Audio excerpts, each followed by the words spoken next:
안녕하세요. 여러분의 삶이 눈부시게 빛나길 바라는 루나펄스입니다.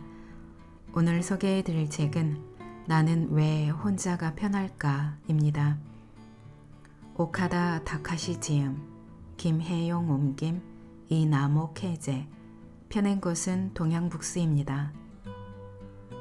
이 책은 2015년 국내 출간 이후 회피형 인간이라는 유행어를 만들어내며 수많은 독자들에게 꾸준히 사랑받고 있는 인간관계 심리학 도서 나는 왜 혼자가 편할까의 최신 개정판입니다. 혼자 있는 게 더 편한 사람, 결혼과 출산을 꺼리는 사람, 상처받을까봐 친밀한 관계를 만들지 않는 사람, 속마음을 털어놓는 친구가 단 한 명도 없는 사람, 자신의 감정을 억제하는 사람. 이것은 모두 회피형 인간의 특징입니다. 이 책에서는 회피형 인간이 급증하는 이유를 분석하고 어떻게 하면 그들이 지금보다 더 인생을 편안하게 살 수 있는지 그 방법을 알려주고 있습니다. 회피형 인간에서 벗어나기 위한 다양한 임상 경험과 우리에게 너무나 친숙한 유명인들의 사례가 흥미진진하게 등장합니다. 미야자키 하야오, 키르케고르, 헤르만 헤세, 조앤 롤링, 융, 마리 퀴리, 에릭 호퍼 등 자신만의 세계를 개척했던 사람들이 어떻게 회피형 인간이 되었고 그들은 어떻게 인간관계를 극복했는지에 대한 이야기가 나옵니다. 또한 부록으로 애착 성향 진단 테스트가 들어있어서 독자들이 자신의 회피형 애착 성향이 어느 정도인지를 점검해 볼 수도 있습니다. 인간관계가 귀찮은 사람들의 관계 심리학, 나는 왜 혼자가 편할까? 책의 본문 중에서 일부 소개해 드리겠습니다.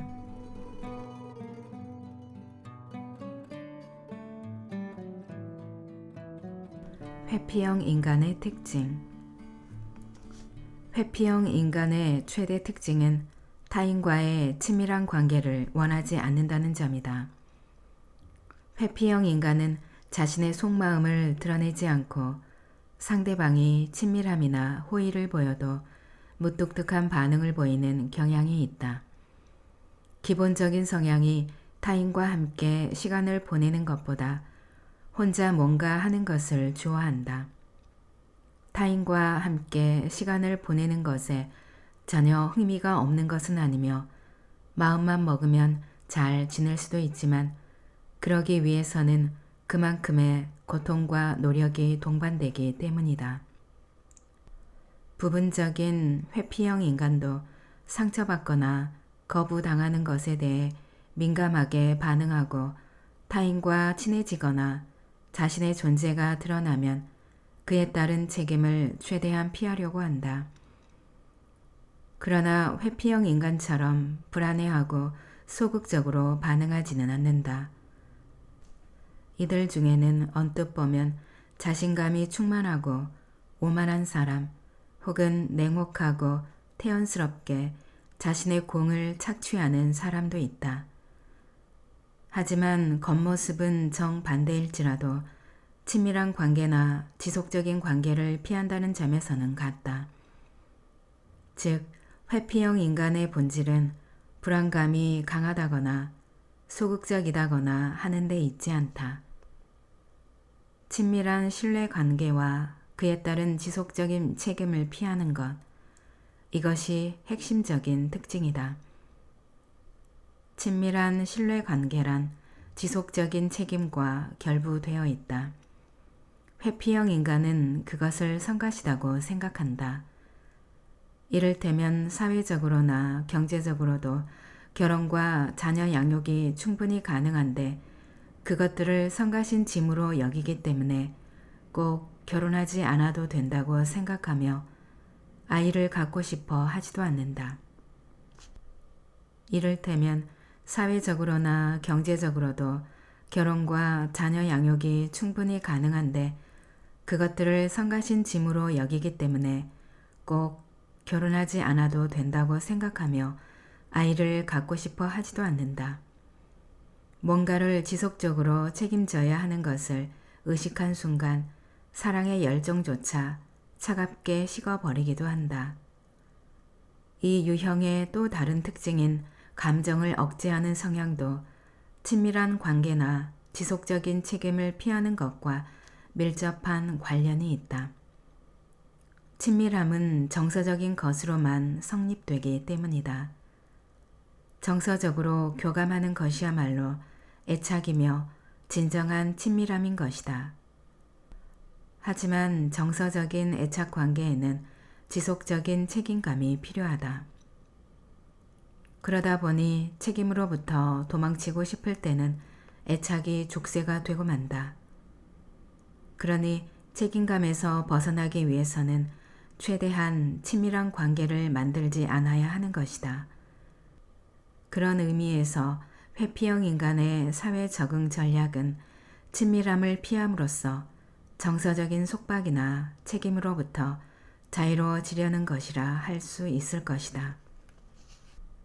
네덜란드의 판 데르 베임 등의 연구진은 생후 6개월 된 신생아들 중에서 신경질적이고 잘 울어서 손이 많이 가는 100명을 골라 절반씩 두 그룹으로 나누어 3개월 동안 심리 실험을 했다. 한 그룹의 아기들에게는 별다른 변화 없이 평범하게 응해주었고 다른 한 그룹의 아기들에게는 반응에 적극적으로 응해주었다. 그러고 나서 생후 1살이 되는 시점에 아기들의 애착 유형을 조사했다. 결과는 놀라웠다. 평범한 대응만 해준 그룹의 아기들은 대부분이 회피형 애착 성향을 보인 반면 적극적으로 대응해준 그룹의 아기들은 거의 대부분이 안정형 애착 성향을 보였던 것이다. 게다가 이런 성향은 2살이 되는 시점에도 마찬가지였다. 생후 6개월부터 단 3개월 동안만 어머니와 적극적으로 접촉해도 안정형 애착 성향이 형성되고 그것이 지속적으로 나타난다는 사실은 후천적인 양육 방식이 애착 성향에 얼마나 큰 영향을 미치는지를 보여준다. 또한 사람들 중 3분의 2는 2살 때의 애착 성향을 성인 될 때까지 유지한다고 알려져 있다. 신생아 시절 3개월이라는 짧은 기간에 형성된 부모와의 관계가 평생 동안의 대인관계나 행동 패턴에 영향을 미치는 것이다. 그와 동시에 이 심리 실험 결과는 상당히 중요한 사실을 우리에게 가르쳐준다. 바로 우리가 흔히 말하는 선천적인 성격이라는 것도 사실 유전적 요인이라기보다는 부모와의 관계 양상에 따라 좌지우지 된다는 점이다. 주의를 기울여주고 적극적으로 반응해주기만 하면 대부분이 적응력이 높고 안정된 성격을 갖게 된다. 어린 동안에는 부모가 관계 방식을 달리함에 따라 비교적 짧은 기간 안에 애착 성향을 안정된 것으로 바꿀 수 있다. 회피형 성향을 보이는 아기라 해도 함께하는 시간이나 스킨십을 늘리고 적극적으로 공감해주면 짧은 시간 안에 안정형 애착 성향으로 바뀐다.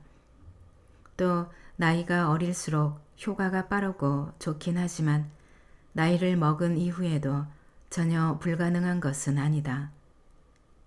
애착 성향은 한번 형성된 이후로는 점점 굳어가기 때문에 쉽게 바뀌는 것은 아니지만 절대적으로 불변하는 것은 아니기 때문이다. 성인이 된 이후에도 불안정형 애착 성향이었던 사람이 안정형 애착 성향으로 바뀌는 경우도 있고 그 반대의 경우도 있다. 이런 경우 가까이에서 늘 함께하는 사람의 애착 성향이 큰 영향을 준다. 즉, 신생아에게 했던 것과 똑같이 적극적으로 반응하고 배려해주면 애착 성향이 점점 안정형으로 변해간다. 회피형 인간은 다른 사람에게 부탁을 하거나 도움을 요청하는 경우가 없다. 타인에게 기대를 품을 수 없다는 생각이 강하기 때문이다.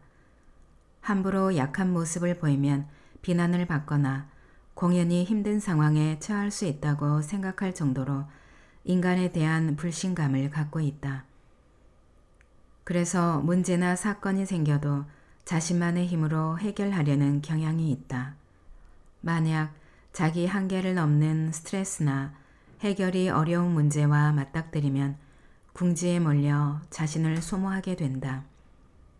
더 이상은 무리라는 판단이 설 때까지 계속 버티다가 갑자기 좌절해버리는 경우도 종종 있다.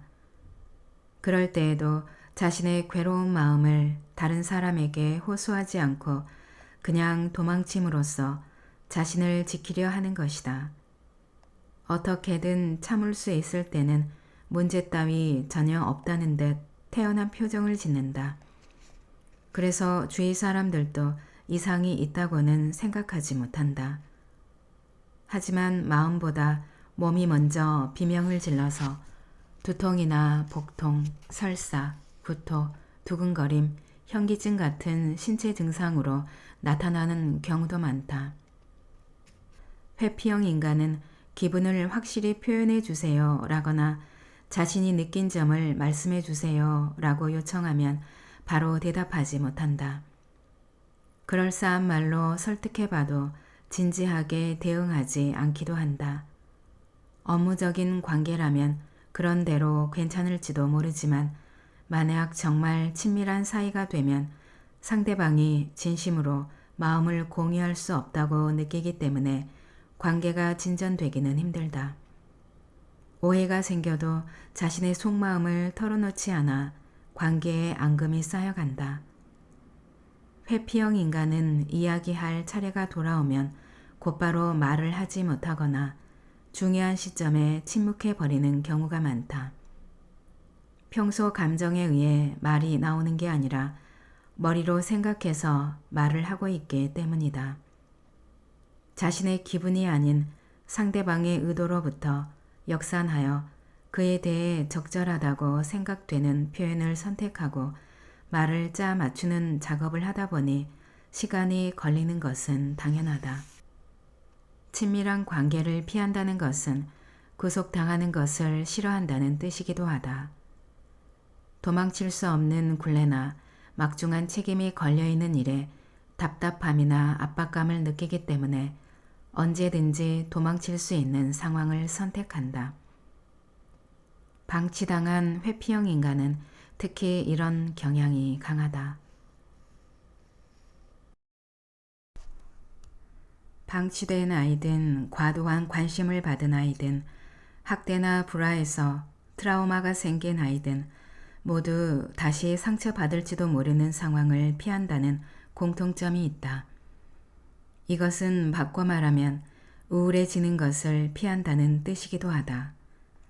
사람은 상처받으면 고통을 느낄 뿐만 아니라 무력감이나 자기 부정에 사로잡혀 우울해지기 십상이다.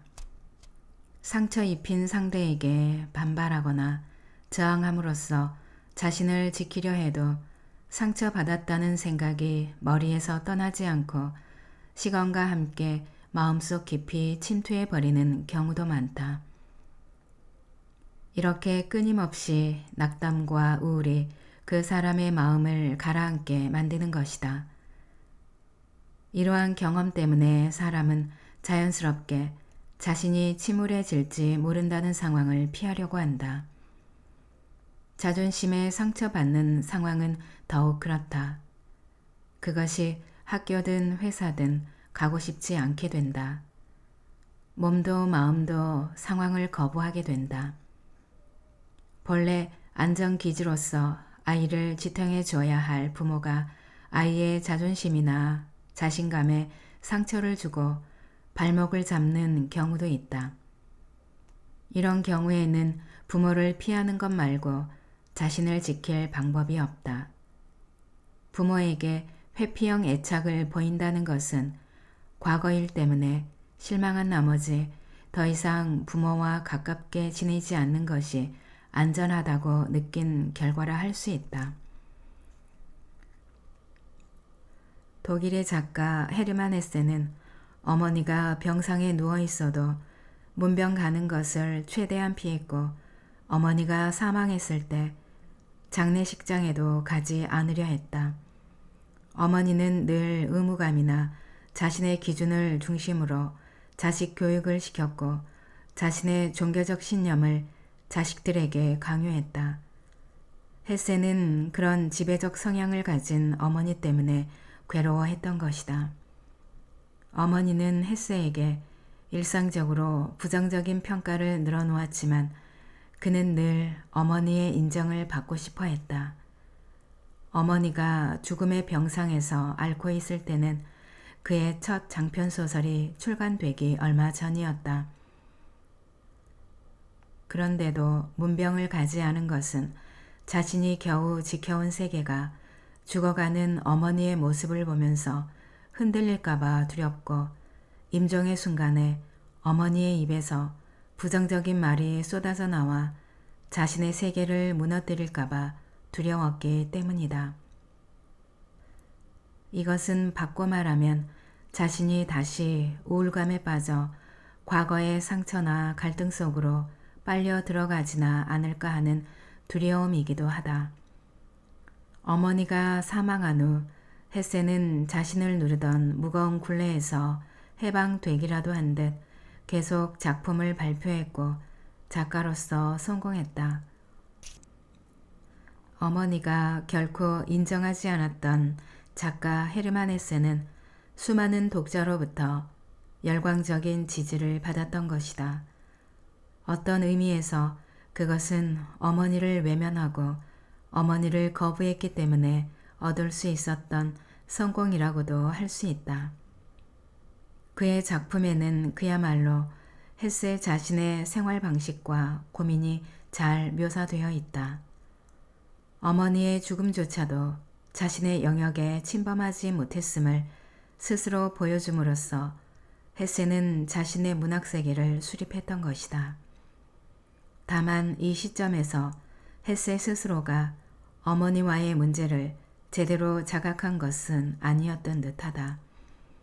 자신이 안고 있는 고뇌는 자신의 고단한 삶과 청년기 특유의 문제 혹은 그 시대와 사회의 문제라고 인식한 측면이 크다.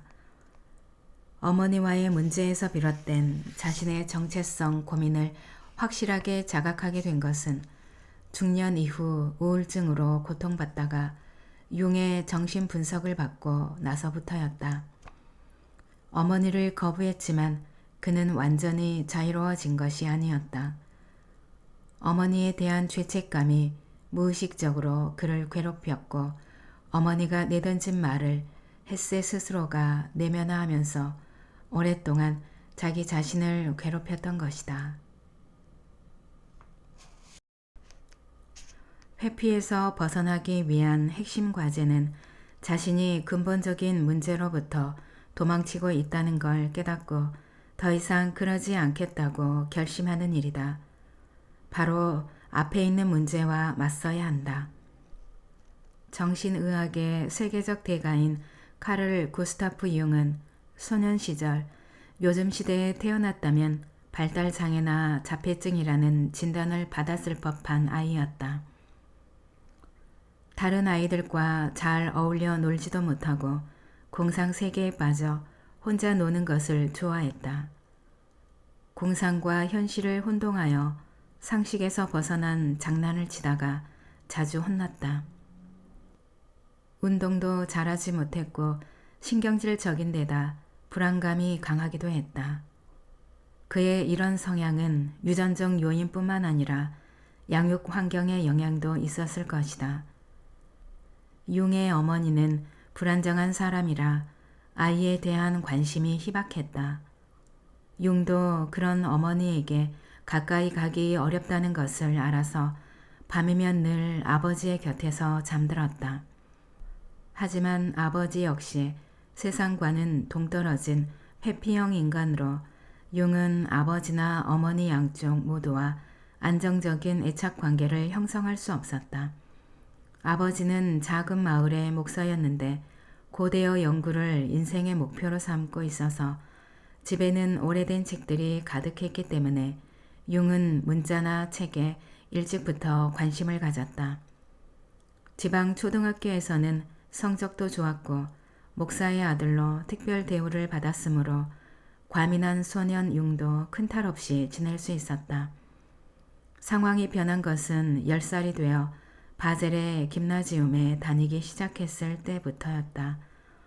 거기에 모인 학생들은 주변 마을에서 특별히 선발된 부유하고 사회적 지위도 높은 가문의 자제들 뿐이었다.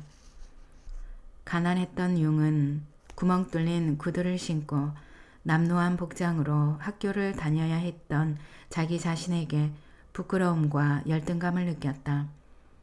그런데다 그나마 자신 있었던 학업 성적 면에서도 좌절을 맛보았다. 자신의 마을에서는 우등생이었지만 수재들만 모인 김나지움에서는 평범한 학생일 뿐이었던 것이다. 게다가 사교적이지 못했던 융은 공작이나 체육도 못했고 수학 성적도 나빴다. 수학의 추상적인 개념을 이해할 수가 없었다. 그러다 보니 교사들도 융을 열등생 취급하여 그의 자존감은 엉망이 되었다. 이렇게 융에게 학교란 정말 가기 싫은 곳이 되고 말았다.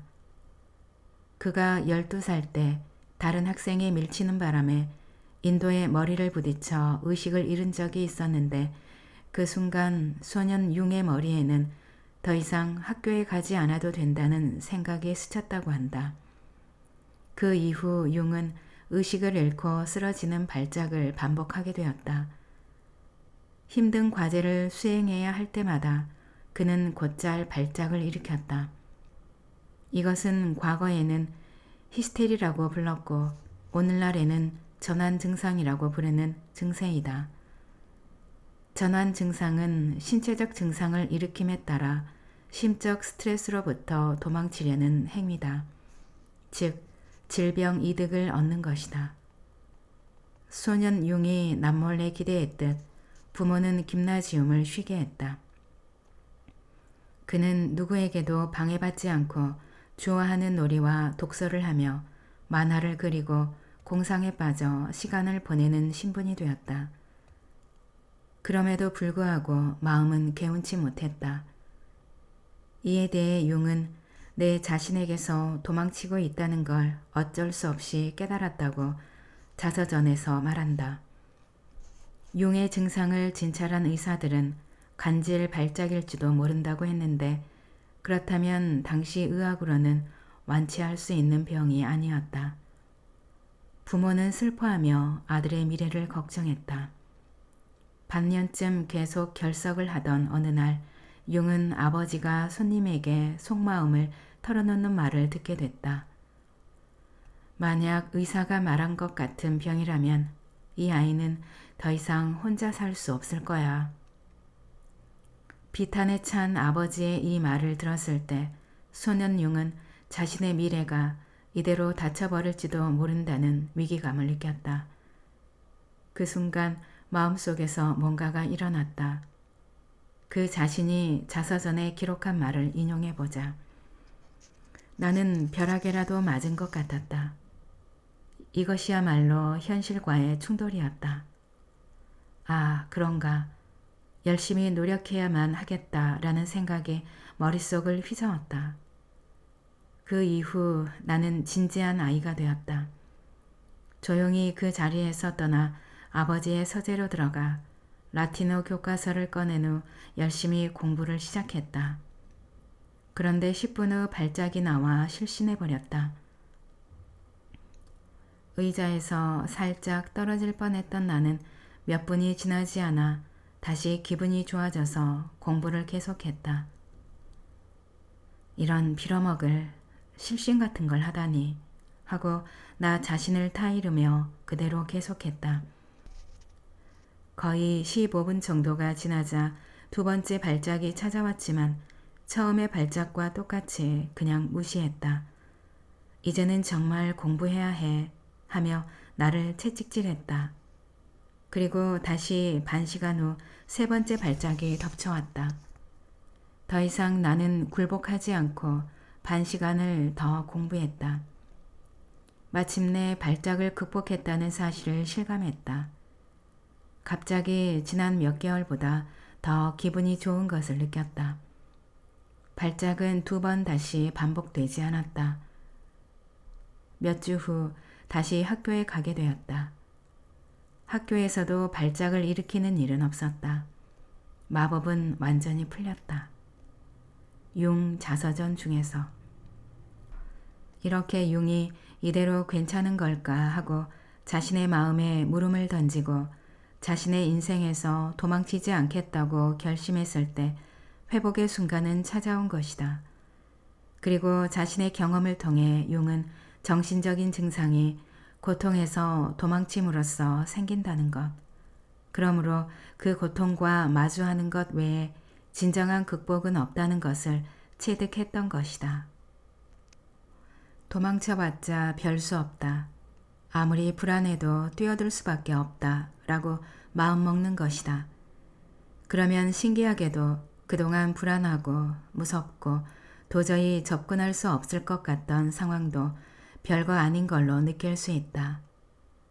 그리고 실제로 그 상황에 뛰어들어 보면 본인이 느꼈던 불안은 스스로 만들어낸 환상에 불과하다는 것을 알게 된다. 미야자키 하야오는 어떻게 회피에서 벗어났나? 이웃집 토토로, 원령공주 같은 걸작 애니메이션으로 세계적인 평가를 받는 미야자키 하야오 감독은 어린 시절 정말 소극적이고 신경이 과민한 소년이었다. 책과 그림 그리기를 좋아했던 소년 미야자키는 날마다 옷을 바꿔 입는 것에도 예민하여 늘 똑같은 옷만 입었다고 한다. 그 당시에는 자신의 주장이나 마음을 표현하는 게 힘들었던 모양이다. 그런 미야자키의 마음속에 불안 성향을 더욱 강하게 만들었던 것이 어머니의 병이었다. 어머니는 척추 카리에스, 척추가 결핵균에 감염되어 생기는 질병 때문에 미야자키가 초등학교에 올라간 직후부터 햇수로 9년 동안이나 요양생활을 해야만 했다. 어머니를 잃을지도 모른다는 불안한 상황에서 그는 언제나 착한 아이로 행동해야 했기 때문에 누구에게도 속마음을 털어놓을 수 없는 상황이 계속되었다. 천공의 성 라퓨타에 등장하는 하늘해적 여대장 도라는 미야자키의 어머니가 모델이라고 한다. 도라는 늘 큰 소리로 부하들을 질책만 하는 존재인데 미야자키의 어머니도 그랬다. 그녀는 병에 걸린 상태였지만 존재감이 매우 강한 여장부였다. 그런 어머니에게 미야자키는 칭찬을 받은 적이 거의 없었다. 게다가 장기간 부재중이었으므로 어머니가 그리 좋은 안정기지로 기능하지 못했다는 것은 쉽게 알 수 있다. 불안감이 강한 소극적인 기질대로 청년기까지의 미야자키는 자신의 의사를 주장하는 게 힘들었다. 고교 시절에는 만화가가 되겠다는 뜻을 품었지만 그림으로는 밥 먹고 살 수 없다는 아버지의 말에 예술계 대학에 진학하는 것은 포기하고 가큐쇼인 대학에 진학했다. 다만 대학에 다닌 동안은 만화가가 되기 위한 모라토리엄 기간이었다고 할 수 있다. 그런 미야자키에게 안정기지가 되어준 것은 형인 미야자키 아라타시와 중학교 시절의 은사인 사토 후미오 선생님이었다. 형은 어렸을 적부터 괴롭히는 아이들로부터 미야자키를 지켜주었던 존재였다.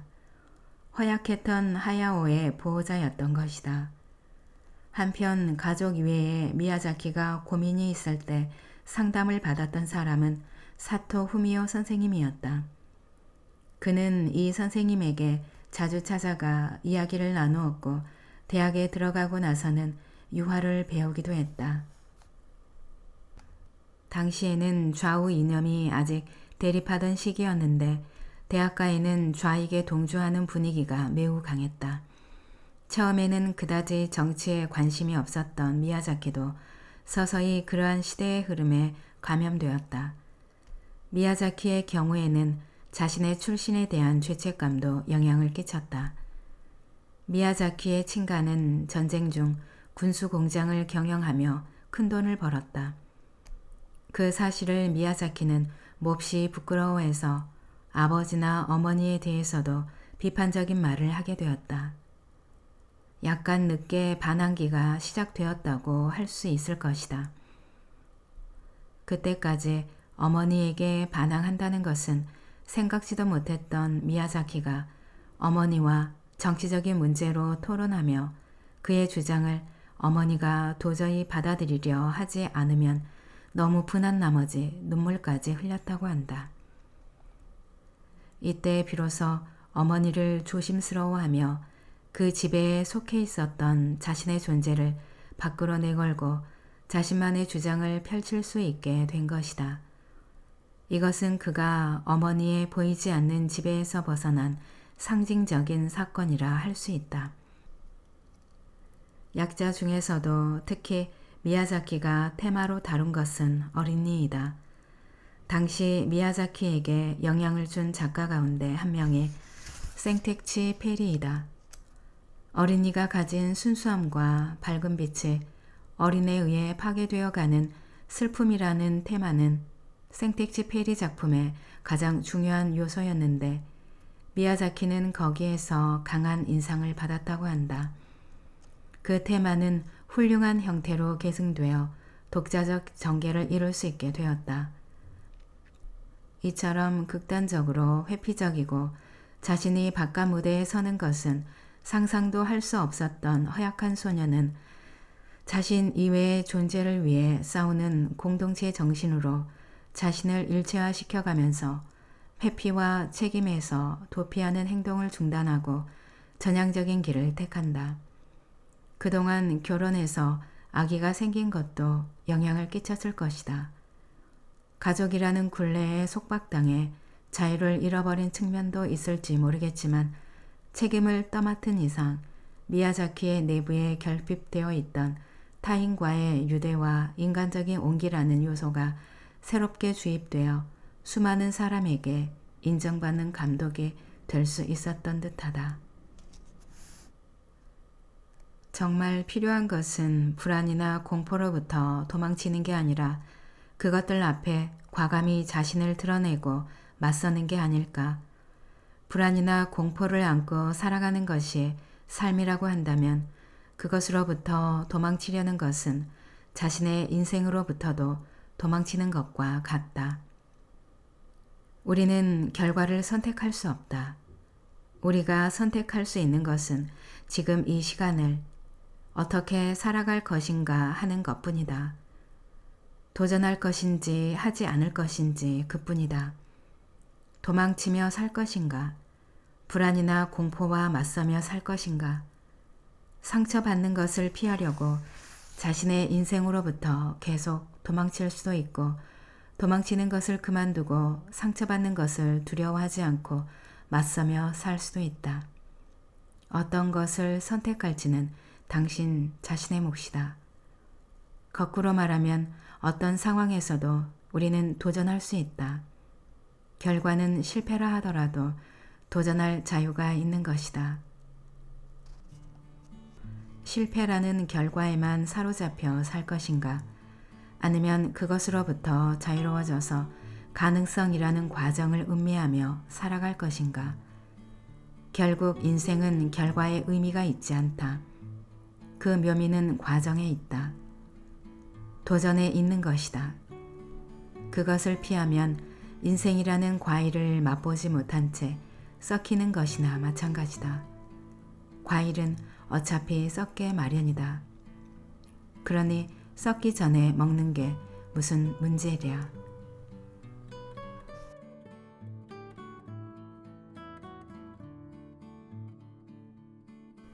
낭독은 여기까지입니다.